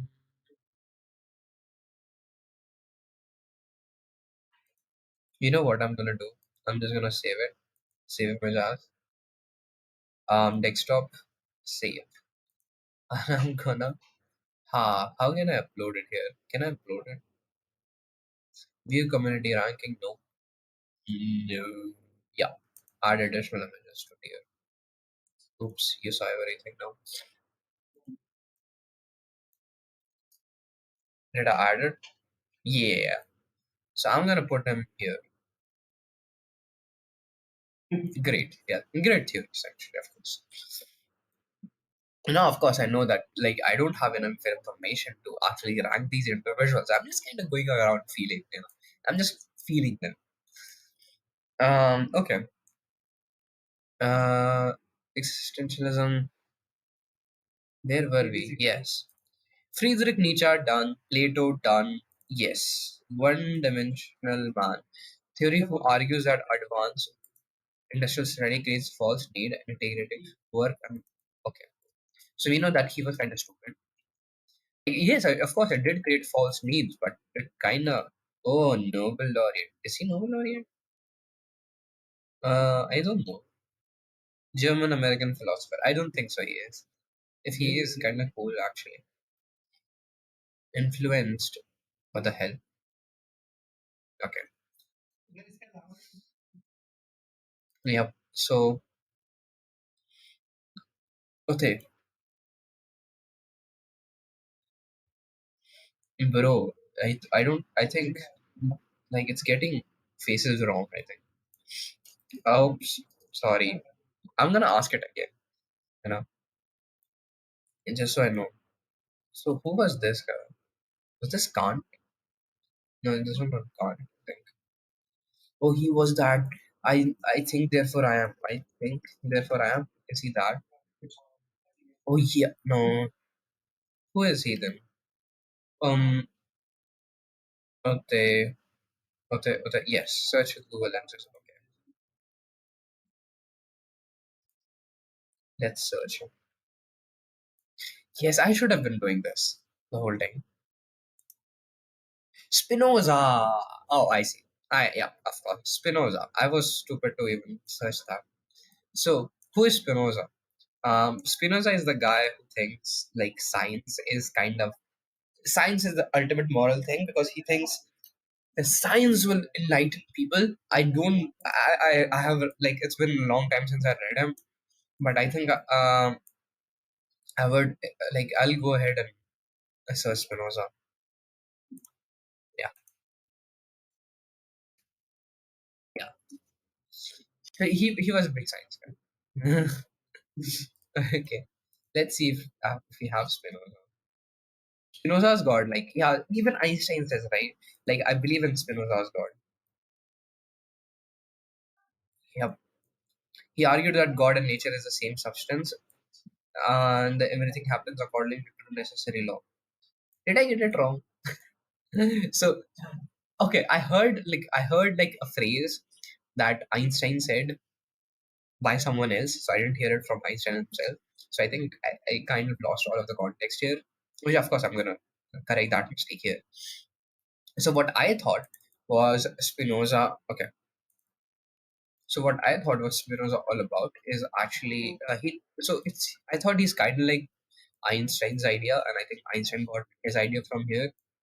And his and the Einstein said that if there is a God, then the most noble thing to do is actually study his creation, and then science would kind of be a religion,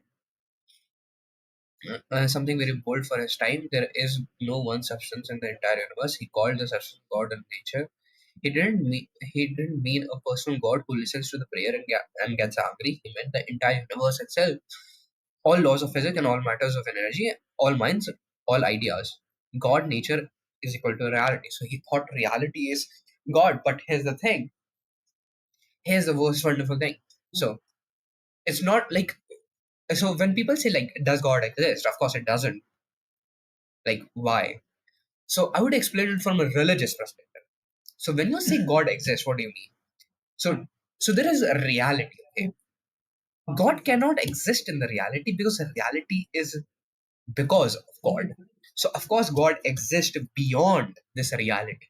So God does not exist, but he has an but God doesn't exist in this reality, but he does have an existence. So God does not exist, but he does, just not in this reality. Just because this reality depends upon him, this reality is formed by him, so he is not in this. So his true form at least is not in this reality. So and he thinks that God in itself is the reality, which is kind of false. So it would be constraining God, where this the idea of religion is more beyond that. So God does not exist by the for like in even in like in science hasn't been able to prove God exists, but even religion doesn't say like God exists. Like yeah, so religion doesn't argue that God exists. So I think it's kind of false. So it's wrong. So where should I put him now? Oh my god. Spinoza. I think it's kind of wrong. I still think that he was incredibly influential and he's one of my inspirations, right? He's one of my inspiration to pursue science. So I'd put him on good at least. And I know all of these people. deserve somewhere to be here. I'm just putting them here because just I'm just going on with feelings, you know. Yay! Now let's do another image search.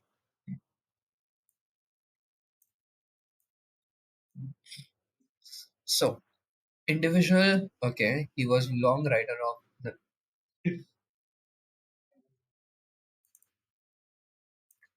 All we have to do is go here and search like this. Okay, cool. So we don't have it here. Yay!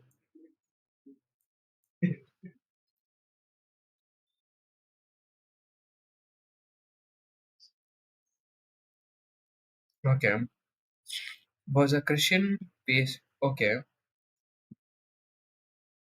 in Canada for about 35 years, he known for being follower of Jesus. Okay, cool. His philosophical philosophy or beliefs. Okay, there are there aren't perfect published philosophy writing for him from him. We could analyze it directly online. He wasn't known for major philosophy, like of course. And detailed description of his philosophy ideas are okay, not widely available, but he can still believe system that he lived, based on the kind of theology and followed by Christian reform. So you accept the forgiven. So he was like follower of Christ. So why is he on the list? I guess we should. Can we remove it? I don't know if we can remove it, but okay, fine. So you're here to stay. So actually, I think I have read like I there was a book of for his work in political theory on college. His most notable relations between law and his term queer life. His multi-volume, okay, has been widely discussed. Okay, here we go again.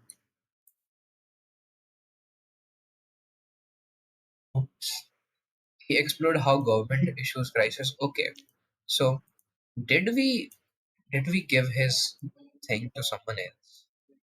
I think we did, right?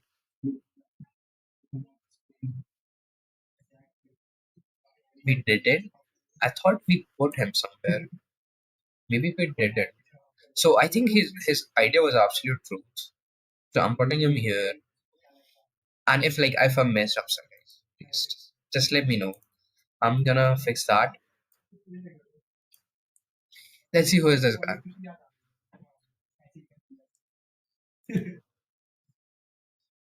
He was a leading figure in German idealism during 19th century. Philosophers of idealism, concept of spirit. He's well known for his dialectical method, which involves a projection of ideas through the conflict and resolve, thesis, and synthesis. His idea was major influence by Karl Marx and Friedrich Nietzsche. Kinda goated, I think. So I would put him here. Great. Now again. Wow, this is faster. Should have done this before. So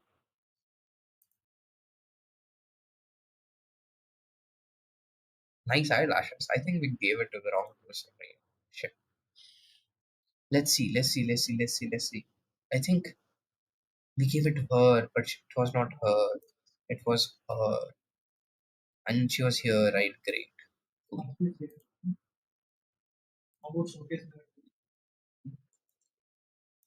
Oops. Sorry, guys.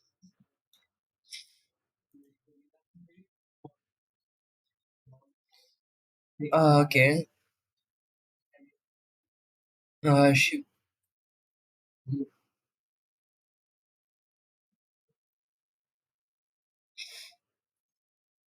the Tale of Love Revolution poetic language. Shit. Of course, I have to search it.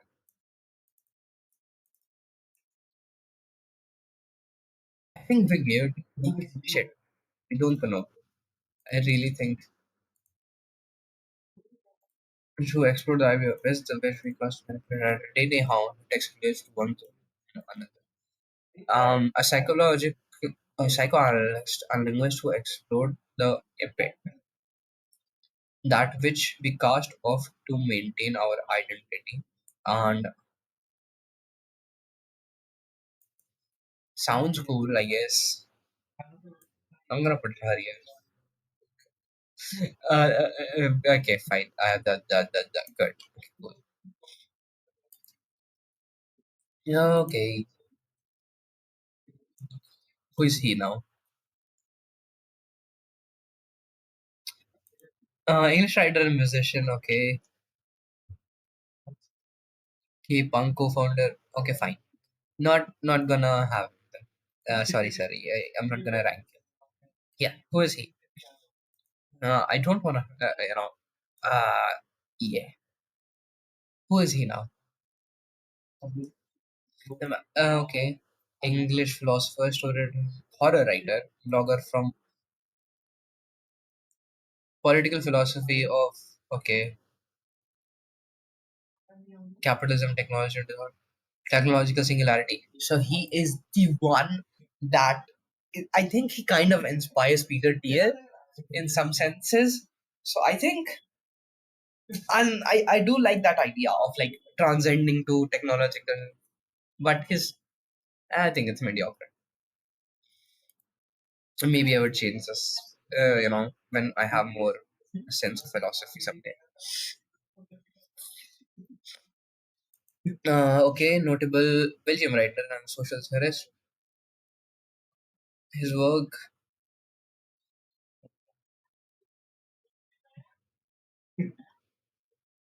was a member of his slogan frequently adapted to the whole of Paris during. Okay,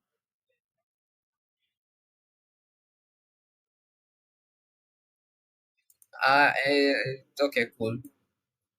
Well, okay. Here's the thing, man. When you're comparing him and Nietzsche, like we have Nietzsche on the list, what I'm supposed to do? I know all of these are like incredible people, like like really really cool people, and I wish like I can be like half of these people. But it's just reading. It's just stupid reading. Um, his work focused on political philosophy, ethics, shit. Okay, fine.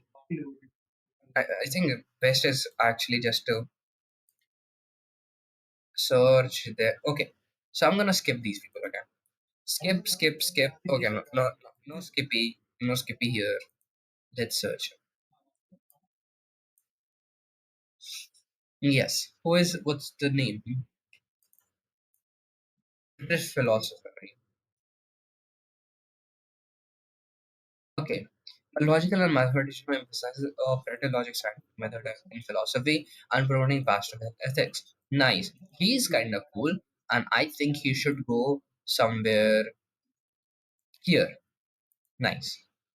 Who's next? So Skip, he has interesting eyes. So let's search him. Ranking philosopher by their looks.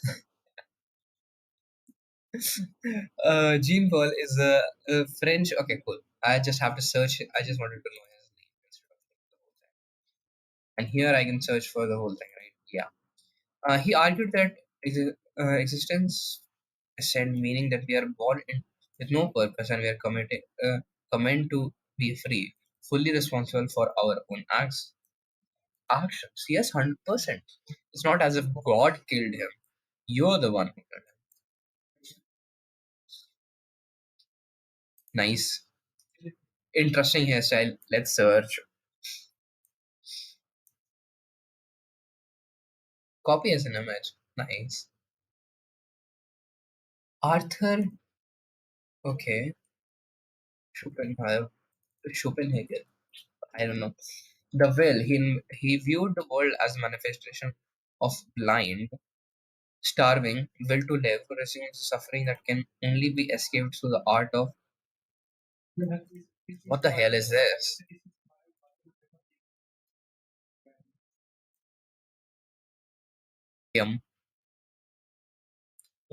Should if it's not a denial of physical world, shit, I have to hear it. I did order my headphones. Those ones are broken, but I still have to hear it. Oops, I can't hear it. Fuck.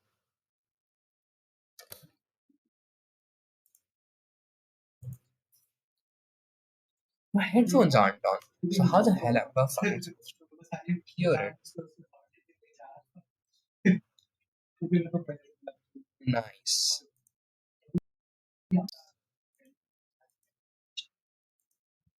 Oops, I have to refresh it. Essentially, it's a lifestyle and religious discipline, denial of physical and worldly pleasures. I get it. Yup. So where were we? Where were we? We were here, right? Yes. So I think that's stupid. So you don't actually. So how do you ascend to higher values? You don't ascend to higher values by actually like giving everything up, but you actually ascend to higher value by accepting responsibilities. That's how the world works, actually. And if so, here's the thing. Let's assume that world is for God. And if world is for God and you destroy the world, then you destroy the meaning. Like you destroy um the progress of God, the work of God, which would be big sin, right? And if everyone in the world were to reject all of the responsibilities, then everything would, kind of die. And when everything when everything dies, the whole cycle gets disrupted. So you kind of actually have to accept responsibilities instead of like letting go of responsibility. What you have to detach yourself with is actually the results. So you are supposed to do the work, but not expect any results. That's how things work. So yeah. So I think cool. Now skip. No. Search. Yep. I kind of want to search him as well. But let's see.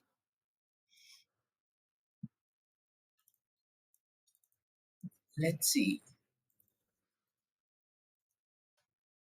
He possesses the best action in the process of greatest happiness from the greatest number. What shit?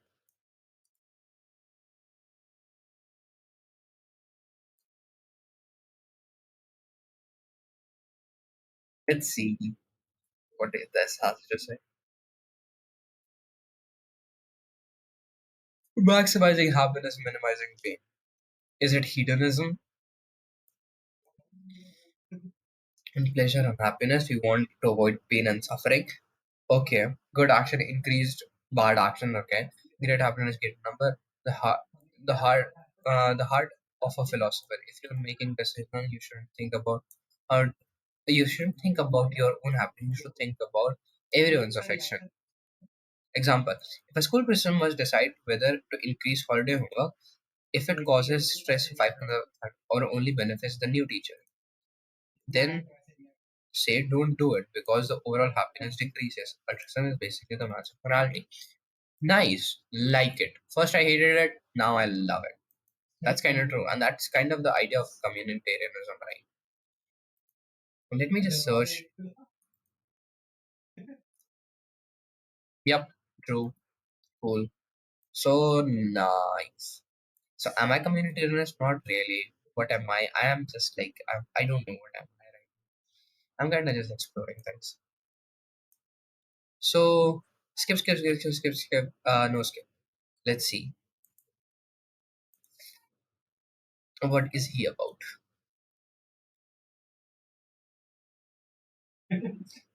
Thomas Hobbes. Thomas Hobbes. In Lithuanian, he argued that the natural state of a man is nasty and short and requires strong certain authority to maintain order. Oh my god, he is like Frank Underwood's grandpa or something. Bro, you're kind of low key evil. Fast. Let's see if I'm wrong. And I can. He's not even just wrong. He's like dangerously wrong. That's why I put him It's like dangerously wrong, right? To try to understand the big question, what would be like if there was no government, no laws? Oh, so he's like kind of talking about anarchism in short, because according to Hobbes, people are people compete for resource. People fear each other because. So here's the thing. Here's the thing. If there was no there were no government, no law, and no enforced order, you know what would happen? They would create the damn law. Yes. If there was no law, if there was no government, no law, and no enforcement, people would create it. That's kind of true. And I'll tell you why this happens. This happens with a very, very, very simple. This happens because of a very, very simple reason, and that is actually just the dominance hierarchy. And here's the thing I would also like to add is that um, the anarchic society only exists when we have exhausted all of the resources. The distribution of resources is will eventually become like kind of the thing of like they'll create law and they'll create reinforcement. Like that's what chimps do. That's what the lions do, and they don't have a law, they don't have an ethics, they don't have an enforced law, but that's what they do. They create a society, they create law.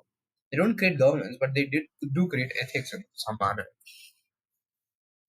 So yeah, so it's kind of it's mad. So yeah,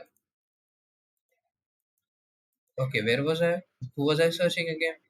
Thomas Hobbes, right?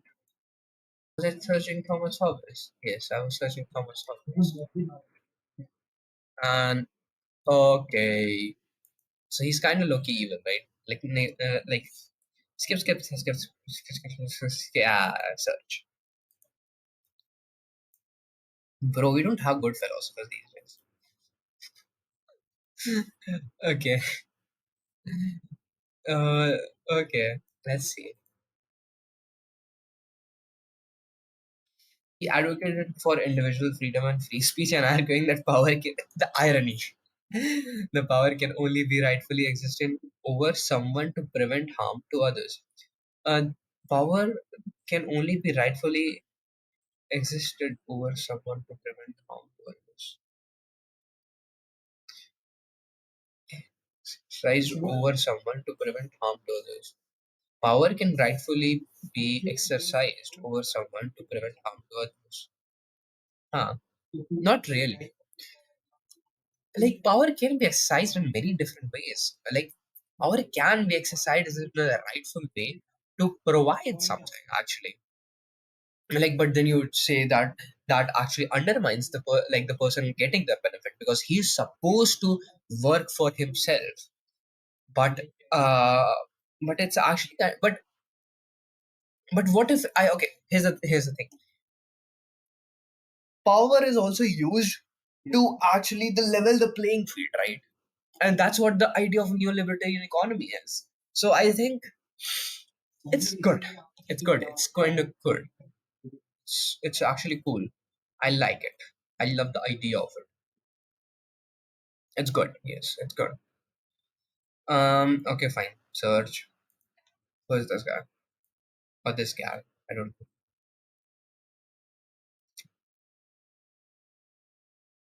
know. Ino Neo.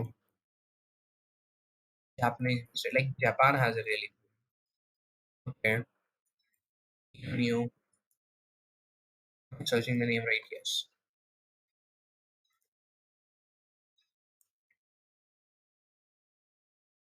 Her Ralnatali.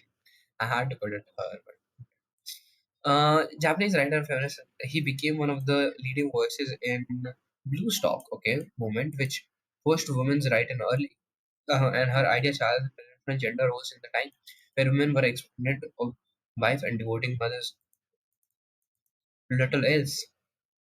Man, 18th century Japan, they were so goddamn f. Like I wouldn't be like surprised if she didn't die of natural causes. It's just for the courage. That's all. It's not like a really like it was a radical idea at that time, and history is kind to her. But yeah, it wasn't like groundbreaking when it comes to like the whole context of history. One of best known for his libertarianism, defense of libertarianism. Let's see. Shit.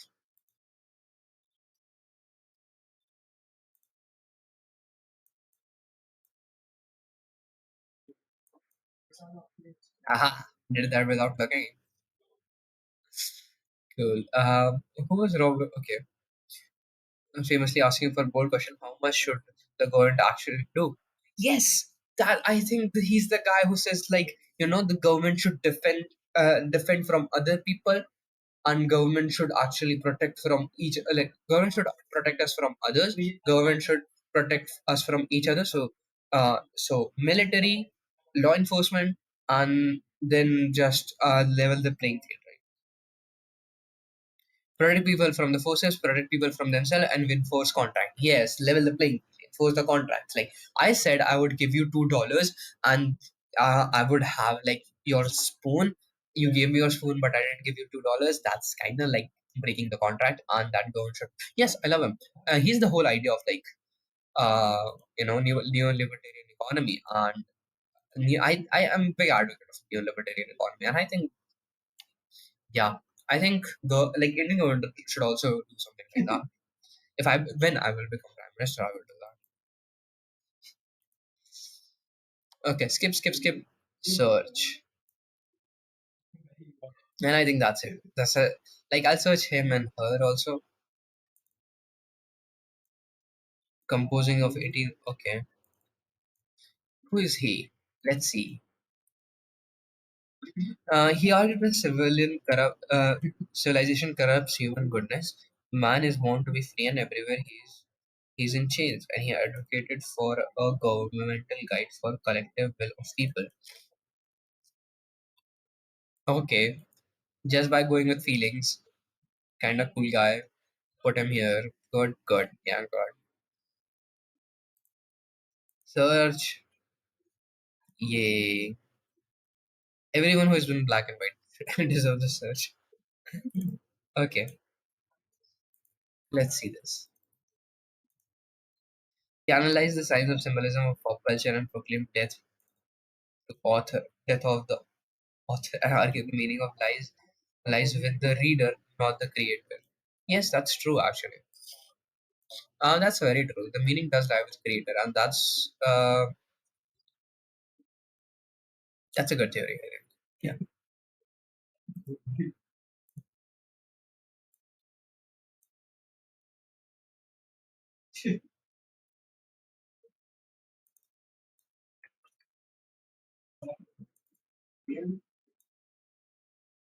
Marxist who emphasizes the importance of mass strikes and often criticizes the Lenin. Okay, not gonna search him. Like, not gonna. Oh, she. Sorry, not gonna search her. Sorry. I think, yeah, she deserves a search. Like, incredible people, man. Like, the renowned French philosopher. Okay.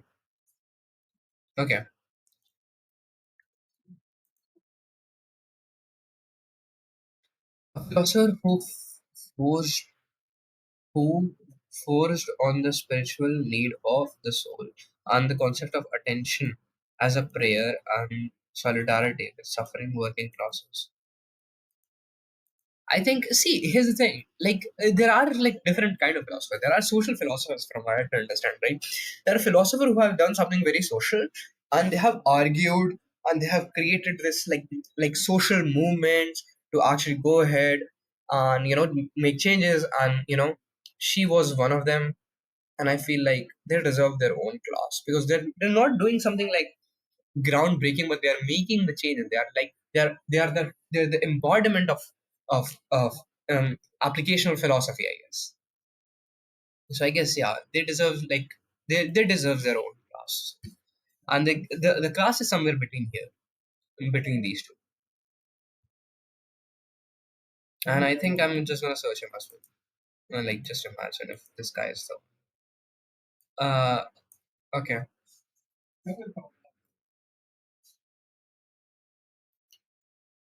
German philosopher and social theorist. He was key figure in the school of critical social theory. Okay.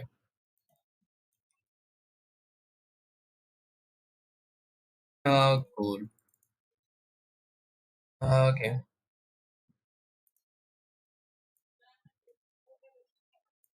Yep.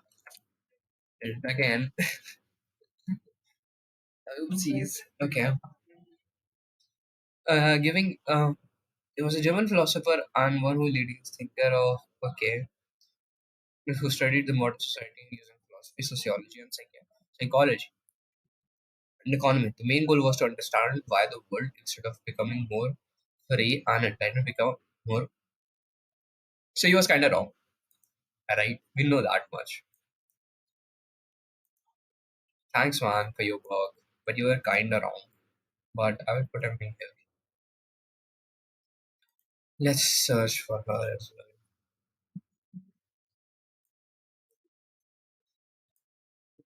Okay, a Russian-born American writer and philosopher.